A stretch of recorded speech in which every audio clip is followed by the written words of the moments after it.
Welcome back to my channel swing lady. இன்னைக்கு நான் என்ன ரெசிபி பண்ண போறேன்னா கருப்பட்டி ஜாங்கிரி. இதை நாங்கள் கருப்பட்டி மிட்டாய்னு சொல்லுவோம். இதை நான் பணியாரம் செய்வோம்ல அந்த மாவில் செஞ்சு காட்ட போகிறேன். வாங்க எப்படி செய்கிறதுன்னு பார்ப்போம். இப்போ நம்ம 1 கப் பச்சரிசி, 1 கப் புழுங்கல் அரிசி, 1/4 கப் உளுந்தம்பருப்பு, கொஞ்சம் வெந்தயம் இதெல்லாம் சேர்த்துக்கலாம். இதை நம்ம ஒரு 4 மணி நேரம் ஊற வச்சிடணுங்க. அதுக்கடுத்து நம்ம அதை அரைச்சிக்கலாம்.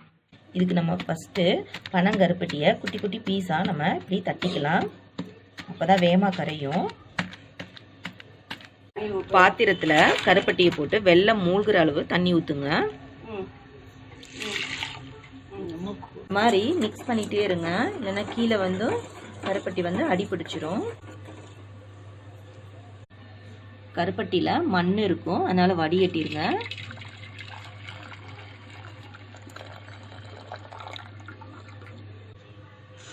அரிசி எல்லாமே மிக்சியில் போட்டு இந்த மாதிரி இட்லி பதத்துக்கு வந்து ஆட்டி வச்சுக்கோங்க. இந்த மாதிரி இருந்தால் போதும், ரொம்ப தண்ணியாக இருக்கக்கூடாதுங்க. ஃபஸ்ட்டு ஒரு இரும்பு பாத்திரத்தில் உங்களுக்கு எவ்வளோ தேவையோ அவ்வளோ எண்ணெய் விட்டுக்கோங்க. நம்ம கவர்லேயும் செய்யலாம், இந்த கோகோனட் செல்லையும் செய்யலாங்க. நான் ரெண்டையுமே செஞ்சு காமிக்கிறேன் இப்போ உங்களுக்கு. இந்த கருப்பட்டி பலகாரம் செய்கிறதுக்கு இந்த மாதிரி கோகோனட் செல்லை க்ளீன் பண்ணி இந்த மாதிரி எடுத்து வச்சுக்கோங்க. உங்களுக்கு தெரியுதுங்களா, இந்த 3 பாகத்தில் ஒரே ஒரு பாகத்தை மட்டும் நம்ம ஹோல்ட் பண்ணிக்கலாம். இப்போ நம்ம ஃபிங்கரை கீழே வச்சு மூடிக்கிறணும். இப்போ மாவை எடுத்து ஃபில் பண்ணணும்.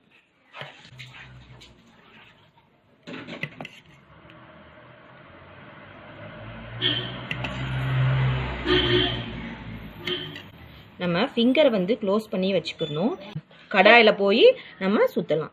கருப்பட்டி மிட்டாய் செய்கிறதுக்கு இந்த மாதிரி ஆயில் கவரோ இல்லைனா பால் கவர் இருந்தாலும் பரவாயில்ல, அதை எடுத்துக்கோங்க. அதில் வந்து இந்த கார்னரில் ஒரு குட்டியாக கட் பண்ணிடுங்க. ரொம்ப பெருசாக கட் பண்ண வேண்டாங்க, ரொம்ப பெருசாக வரும் அந்த கருப்பட்டி மிட்டாய். ரொம்ப குட்டியாக கட் பண்ணுங்க. இப்போ நான் உங்களுக்கு கட் பண்ணி காமிக்கிறேன்.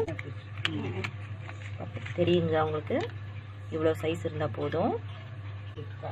இந்த மாதிரி ஃபில் பண்ணிக்கோங்க, போதுங்க. இன்னும் நல்லா காஞ்சிருச்சு. கோகனட் செல்லை வச்சு இப்போ விட போகிறோங்க மாவை. இப்போ பாருங்க, நீங்கள் மாவை டிஸ்டர்ப் பண்ண வேண்டாம், அதுவே மேலே வரும்.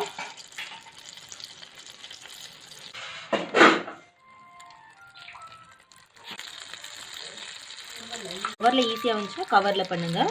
உங்களுக்கு கோகனட் செல்ல ஈஸியாக வந்துச்சுன்னா அதை பண்ணுங்க. இந்த மாதிரி கோல்டன் கலரான எடுத்துடலாங்க. ரெடி ஆயிடுச்சு. இப்போ நம்ம இதை வெள்ளைப்பாவில் ஜஸ்ட்டு டிப் பண்ணி எடுத்துடலாம். அவ்வளோதான், ரெடி ஆயிடுச்சு. இந்த கருப்பட்டி மிட்டாயை செஞ்சு பார்த்துட்டு எப்படி இருக்குன்னு சொல்லுங்கள். சேனலை சப்ஸ்கிரைப் பண்ணாதவங்க சப்ஸ்கிரைப் பண்ணிக்கோங்க. தேங்க்யூ.